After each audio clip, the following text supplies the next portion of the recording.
এই বাংলাদেশ খানজাহানের বাংলাদেশ, এই বাংলাদেশ শাহজালালের বাংলাদেশ, এই বাংলাদেশ হাফিজ হুজুরের বাংলাদেশ, এই বাংলাদেশ শাইখুল হাদিসের বাংলাদেশ। এই বাংলাদেশে আর কোন ইসলাম বিরোধী ষড়যন্ত্র বরদাস্ত করা হবে না।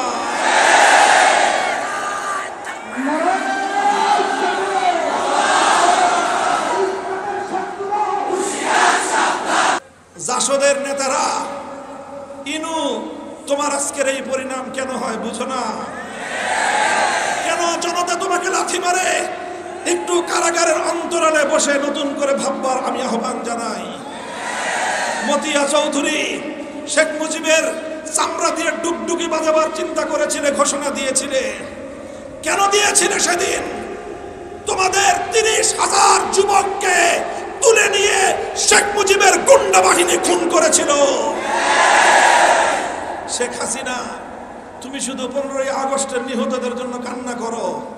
কানতে কানতে 50 বছর এদেশের মানুষকে ধোঁকা কম দাও নাই। 15ই আগস্টের নিহতরা যেরকম তাদের রক্তের দাম আছে, তাদের হাতে, তোমার বাবার হাতে, তোমার বাবার বাকশালীদের হাতে আমার বাংলার 30,000 মায়ের কোল খালি হলো। সেই মায়েদের চোখের অশ্রুর কোনো মূল্য নাই। আমার সেই সকল তরতাজা 30,000 যুবকের জীবনের কোনো দাম নাই। তোমার কাছে যদি 30,000 যুবকের প্রাণের কোনো দাম না থাকে, এদেশের মানুষের কাছে 15ই আগস্টের নিহতদের কোনো মূল্য থাকবে না।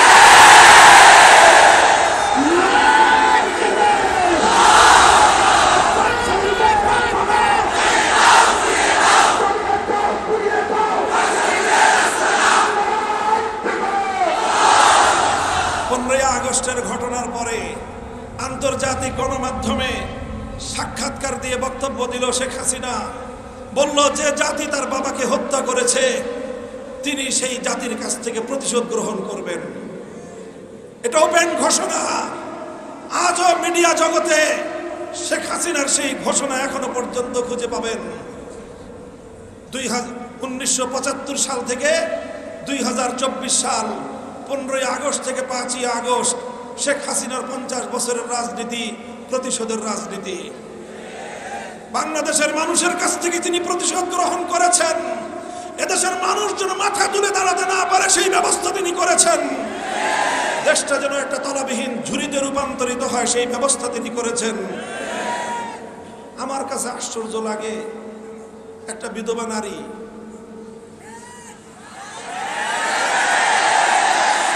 ছেলে মেয়ে দুটোটা বিদেশে সেটেল, একটা বোন আছে, সেই বোনের ফ্যামিলিও বিদেশে সেটেল। কত টাকা লাগে? লক্ষ কোটি টাকা আমার গরিব দেশ থেকে পাচার করলা। আমার দেশের শ্রমিকরা মেহনত করে, কৃষকরা মাথার ঘাম পায়ে ফেলে বিদেশ থেকে আমাদের ছেলেরা, আমাদের মেয়েরা, রেমিটেন্স যোদ্ধারা কষ্টার্জিত পয়সা দেশে পাঠায় আর আশা করে বাংলাদেশটা উন্নত হবে। তোমরা মেগা মেগা প্রকল্পের নামে মেগা দুর্নীতি করে বাংলাদেশটাকে, বাংলাদেশের অর্থনীতির ভিতকে ধসিয়ে দিলে। কেন এত টাকা চুরি করলে? পরে আমি নিজেই খুঁজে পেয়েছি এর উত্তর। আসলে তাদের এত টাকার প্রয়োজন ছিল না, কিন্তু এই টাকাগুলো তারা চুরি করেছে শুধু এজন্য যেন বাংলাদেশ মাথা উঁচু করে দাঁড়াতে না পারে। বাংলাদেশটাকে আরেকটা দেশের অঙ্গরাজ্যে পরিণত করবার চক্রান্ত করেছে সে। বাংলাদেশের মানুষ কোনো এক সময় তোমাকে ভোট দিয়ে প্রধানমন্ত্রী বানিয়েছিল। তুমি গেলে আরেক দেশে, সেই দেশে যাওয়ার পর যেই লোক হজ করে পট্টি বেঁধে মাথা হাতে তসবি নিয়ে ক্ষমতায় গেলে, আরেকটা দেশে যাওয়ার পর তোমার কপালে তিলক পরায় দেয়, হাসি মুখে তুমি মেনে নাও। তোমাকে ঘোষণা করা হয় মুখ্যমন্ত্রী, তুমি হাসিতে গদগদ হও। বাংলাদেশের মানুষ তো সেদিনই তোমাকে বলেছিল, আমরা আমাদের ক্ষমতার মসনদে স্বাধীন আত্মমর্যাদা সম্পন্ন প্রধানমন্ত্রী চাই, তিলকমালী মুখ্যমন্ত্রী দেখতে চাই না। তুমি সেদিন বাংলাদেশের মান মর্যাদাকে ধুলোয় মিশিয়ে দিয়ে এসেছিলে। শেখ হাসিনার রাজনীতি ছিল বাংলাদেশটাকে ধ্বংস করার রাজনীতি।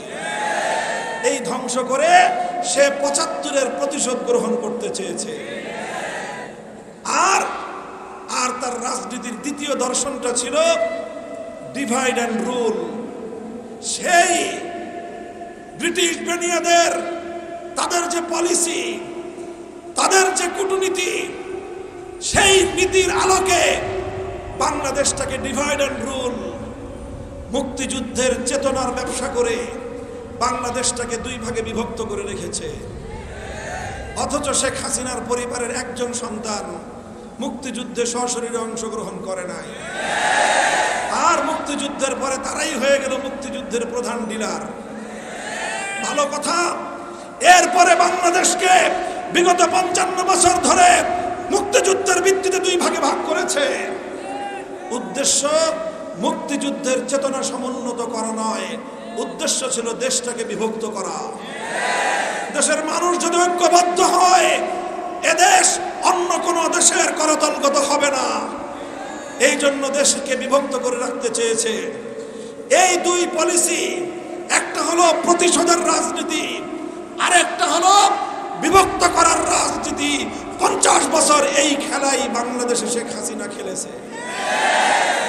বিভক্ত করার আরেকটা নির্মম কৌশল ছিল শেখ হাসিনা এবং আওয়ামী লীগের, সেটা হলো সংখ্যালঘু ইস্যু।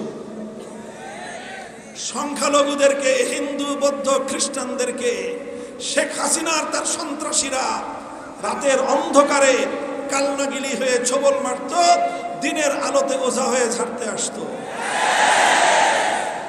এই ছিল তার পলিসি।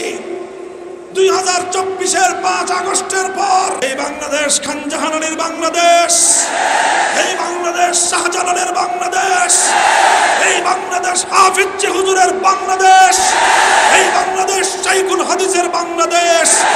এই বাংলাদেশে আর কোন ইসলাম বিরোধী ষড়যন্ত্র বরদাস্ত করা হবে না।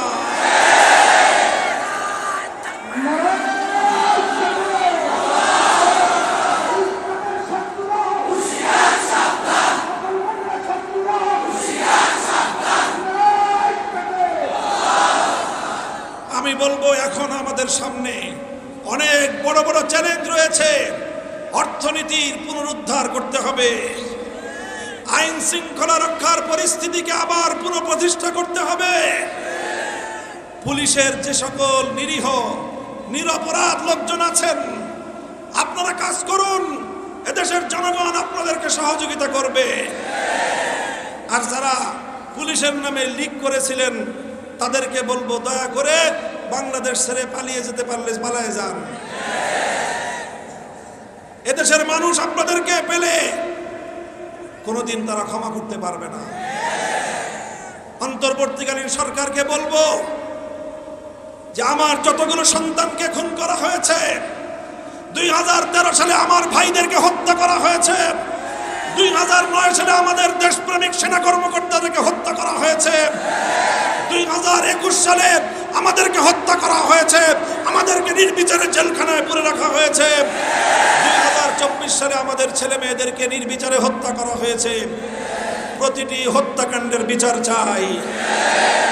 আন্তর্জাতিক অপরাধ ট্রাইব্যুনাল গঠন করেছেন, সেই ট্রাইব্যুনালে প্রসিকিউশন নিয়োগ দিয়েছেন, ধন্যবাদ জানাই। তবে এটা দ্রুত কাজ চালাইতে হবে। শেখ হাসিনা কোন বলে, কোন চুক্তির বলে এখনো পর্যন্ত ভারতে আশ্রয় নিয়ে আছে? এতগুলো মামলার আসামি হওয়ার পর এখনো কেন তার নামে ইন্টারপোলে রেড অ্যালার্ট জারি হলো না? ইন্টারপোলে রেড অ্যালার্ট জারি করে শেখ হাসিনা এবং তার খুনি মন্ত্রিসভার সদস্যদেরকে ধরে এনে বিচারের কাঠগড়ায় দাঁড় করাতে হবে। আর তার আগে শেখ হাসিনাকে রিমান্ডে নিয়ে কোথায় কোথায় টাকা পাচার করেছে তথ্য উদ্ধার করতে হবে। পাচারকৃত টাকা দেশে ফিরিয়ে এনে বাংলাদেশের জনগণের কল্যাণে বিনিয়োগ করতে হবে। আর কখনো এ দেশে শিক্ষা ব্যবস্থায় নাস্তিক্যবাদ এবং ইসলাম বিরোধী ভাবধারা যেন নতুন করে প্রবিষ্ট হতে না পারে, সেই ব্যাপারে যথাযথ পদক্ষেপ গ্রহণ করতে হবে। এখন আমরা শুধু দৃষ্টি আকর্ষণ করছি। মনে রাখবেন, আমার আগামী প্রজন্মকে ইসলাম থেকে দূরে সরাবার, ইসলাম সম্পর্কে বীতশ্রদ্ধা করে তুলবার, যে কোনো অপতৎপরতার বিরুদ্ধে আমরা জিরো টলারেন্স নীতিতে মাঠে নামবো। কোনো আপোষ করব না।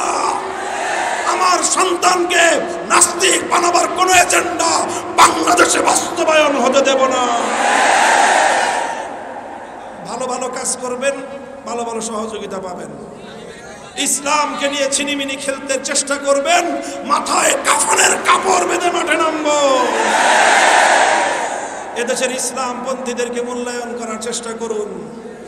তাকিয়ে দেখুন আজকের নতুন বাংলাদেশের দিকে।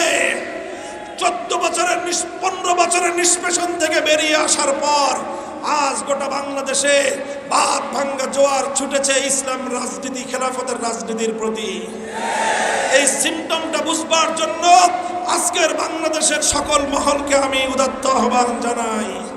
এদেশের মানুষের চেতনা বুঝবার চেষ্টা করুন, মানুষের পালস বুঝবার চেষ্টা করুন। ইসলামপন্থী বলে আমাদেরকে শুধুমাত্র উপেক্ষা করবেন, অবজ্ঞা করবেন, সেই দিন ভুলে যান। খবরদার, সেই দিন ভুলে যান। আমরা এদেশে ভাড়াটিয়া হিসেবে থাকি না, রক্ত দিয়ে কিনেছি এই মাটি। 3টে আধিপত্যবাদের বিরুদ্ধে লড়াই করতে গিয়ে আমাদের যেই পরিমাণ রক্ত গিয়েছে, আর কোন জনগোষ্ঠী এই পরিমাণ রক্ত দেয় নাই। পূর্বপুরুষদের রক্তে কেনা মাটিতে ভাড়াটিয়া হিসেবে থাকবে না মামুনুল হকরা। এই কথাটা যত তাড়াতাড়ি বুঝবেন, সবার জন্য তত মঙ্গল। আমাদের হাত সকলের প্রতি বন্ধুত্বের হাত প্রসারিত। আবার বলছি, বন্ধুত্ব করবেন, বন্ধুত্বের হাত পাবেন। প্রভুত্ব করবার চেষ্টা করবেন, চোখ উপড়ে ফেলবো। সংগ্রামী সাথী ও বন্ধুগণ, দীর্ঘ সময় পর্যন্ত প্রতিকূল আবহাওয়া উপেক্ষা করে বিকালের প্রোগ্রাম আজকে রাত্রে হচ্ছে। এই গণসমুদ্র আপনারা তৈরি করে খুলনার মানুষ শাইখুল হাদিস আল্লামা আজিজুল হকের যুগ থেকে আমাদেরকে ভালোবাসেন। আজ সেই ভালোবাসার আপনারা প্রমাণ রেখেছেন। আগামী দিনেও ইসলামের যে কোনো প্রয়োজনে এভাবেই আপনারা রাজপথে নেমে আসবেন ইনশাআল্লাহ। বৈষম্যহীন সমাজ গড়তে চান, ইনসাফ কায়েম করতে চান, জুলুম আর শোষণ মুক্ত, বঞ্চনা মুক্ত একটা সমাজ গড়তে চান। পূর্ণাঙ্গ বৈষম্যহীন, পূর্ণাঙ্গ ইনসাফ পূর্ণ একটা সমাজ গড়তে চাইলে মানব রচিত কোনো তন্ত্রমন্ত্র দিয়ে সম্ভব না। এজন্য প্রয়োজন এই জমিনের মালিক আল্লাহ রাব্বুল আলামিন প্রদত্ত আল্লাহর প্রতিনিধিত্বের রাজনীতি, খেলাফতের রাজনীতি করতে হবে। আমি খুলনাবাসীকে আহ্বান জানাই, আসুন দলে দলে আমাদের বাংলাদেশ খেলাফত মজলিসের পতাকা তলে শামিল হন। যুব সমাজ, তোমরা নতুন এক বাংলাদেশ গড়বার জন্য যুব মজলিসের পতাকা তলে সমবেত হও। ছাত্র সমাজ আসো, আমাদের ছাত্র মজলিসের কাতারে আমরা তোমাদেরকে নিয়ে স্বেচ্ছাসেবক বাহিনী গঠন করে নতুন বাংলাদেশ গড়ে তুলব ইনশাআল্লাহ। যেই বাংলাদেশে আর কোনোদিন কোনো স্বৈরাচারী মাথাচাড়া দিয়ে উঠতে পারবে না, যেই বাংলাদেশে ফ্যাসিবাদের জায়গা হবে না, যেই বাংলাদেশ থেকে ইসলামকে অবজ্ঞা করবার দুঃসাহস কেউ দেখাতে পারবে না। আল্লাহ পাক রব্বুল আলামিন তৌফিক দান করুন ইনশাআল্লাহ। এভাবেই আমাদের পথ চলা অবিরাম চলবে, আমাদের সংগ্রাম অব্যাহত থাকবে ইনশাআল্লাহ। যতদিন এ দেহে প্রাণ আছে, এর হৃদয় স্পন্দন আছে, আল্লাহর জন্য, আল্লাহর মাখলুক মানব জাতির জন্য আমরা আমাদের সংগ্রামকে অব্যাহত রাখবো ইনশাআল্লাহ। এভাবেই দেখা হবে রাজপথে, কথা হবে স্লোগানে স্লোগানে। আল্লাহ পাক আমাদের দেশের জন্য, জাতির জন্য মঙ্গলের এবং কল্যাণের